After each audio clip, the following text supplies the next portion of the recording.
Mengenal sosok Malika Kania Putri, bocah penjual cilok yang viral menangis setelah dagangan dan uang hasil jualannya raib usai ditipu seorang emak-emak. Malika yang berusia 10 tahun itu merupakan warga Panjawa, Rawa Badak Selatan, Koja, Jakarta Utara. Ia sehari-hari berjualan cilok demi membantu meringankan beban orang tuanya. Dari penghasilannya itu, Malika mendapatkan puluhan ribu rupiah. Malika diketahui putus sekolah karena faktor ekonomi keluarganya.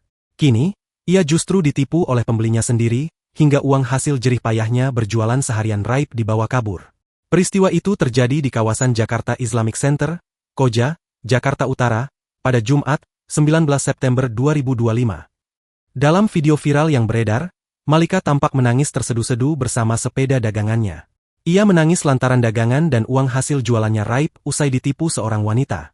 Wanita tersebut berpura-pura membeli 8 bungkus cilok seharga Rp40.000. Ia kemudian menanyakan uang hasil jualan Malika yang saat itu terkumpul Rp60.000. Dengan alasan akan diganti suaminya, namun pelaku justru membawa kabur uang sekaligus cilok miliknya.